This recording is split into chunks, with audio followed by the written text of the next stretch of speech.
औज़ुबिल्लाहिमिनश्शैतानिर्रजीम बिस्मिल्लाहिर्रहमानिर्रहीम। अस्सलामुअलैकुम वरहमतुल्लाहि वबरकातुहू।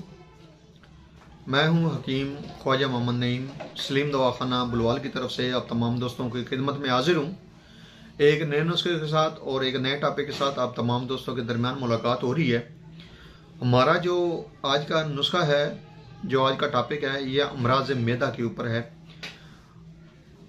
हमारे ऐसे दोस्त जो मैदे की कमज़ोरी का शिकार हैं और ज़्यादा हैवी किस्म की जो सफ़ूफ हैं, जो फकियाँ हैं या माजूनात वगैरह हैं, वो इस्तेमाल नहीं कर सकते, तो आज उनके लिए एक लो पोटेंसी में नुस्खा हाज़िर खिदमत है, जो मैदे के ऊपर जो अपने बेहतरीन असरात रखता है और बग़ैर किसी नुकसान के जो है मैदे के अमराज को ठीक करता है।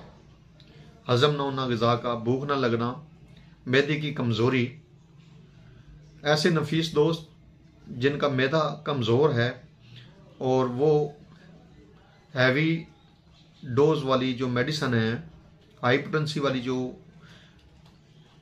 अद्वियात हैं, चाहे वो सफ़ूफ की शक्ल में हों, शरबतों की शक्ल में हों या मायूनात वगैरह की शक्ल में हों, वो इस्तेमाल नहीं कर सकते, उनके लिए ये नुस्खा पेश किया जा रहा है। नुस्खे की तरफ जाने से पहले मैं आप तमाम दोस्तों से गुजारिश करूंगा कि जो दोस्त मेरे चैनल के ऊपर नए हैं और जिन्होंने चैनल को अभी तक सब्सक्राइब नहीं किया हुआ, वो खुद भी चैनल को सब्सक्राइब कर लें और अपने दोस्तों को भी चैनल के ऊपर इनवाइट करें ताकि मोहब्बतों का यह सिलसिला जो चलता रहे।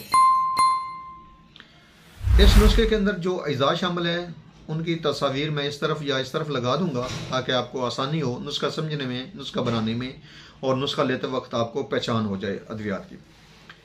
नुस्खे की तरफ आएँ तो इस नुस्खे के अंदर जो अज़ा शामिल हैं उनमें है पोस्त, हरीड़, सब्ज़। छिलका लेना है आपने इसका और उसका वजन आपने करना है 50 ग्राम। उसके बाद इसमें पोस्त हलीला काबली है।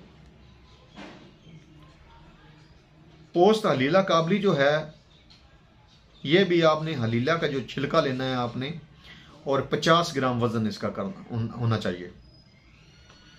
पोस्त हरीड़ का भी वजन 50 ग्राम है और पोस्त हलीला का वजन भी जो है वो 50 ग्राम है, लेकिन आपने पोस्त हलीला काबली लेना है। उसके बाद इसमें 7 अजवैन है और 7 पुदीना है। बनाने का तरीका ये है, अच्छा 7 पुदीना भी 3 माशा है और 7 अजवैन भी 3 माशा है। दोनों अद्वियात जो हैं 7 की शक्ल में जो हैं ये 3-3 माशे हैं। आपने दोनों अद्वियात जो हैं, जो पोस्त हैं, जो छिलके हैं, इनको आपने बारीक सफ़ूफ बना लेना है और उसके बाद आपने दोनों साथ शामिल करने हैं और इसकी आपने पिसाई कर लेनी है। मिसले मैदा ये दवा आपने बनानी है और इसकी जो मिकदार खुराक है वो 1 से 2 माशा जो है, 1 से 2 माशा मिकदार खुराक है। दिन में 2 से 3 बार आप इसको ले सकते हैं खाना खाने के बाद। इससे ज़्यादा मिकदार खुराक आपने नहीं लेनी क्योंकि यह दवा हल्की पोटेंसी में है लेकिन अपने असरात में मुजरब है और फौरी असर और देर बाद जो है इसका रिजल्ट है। अमराज मैदा के बिगड़े हुए मरीज़ लेकिन जो ज़्यादा हैवी अद्वियात नहीं खा सकते, उनके लिए ये जो है नुस्खा तरतीब दिया गया है। इस नुस्खे को बनाएं, इस्तेमाल करें और अपने फीडबैक से मैं लाजमी आगाह करें।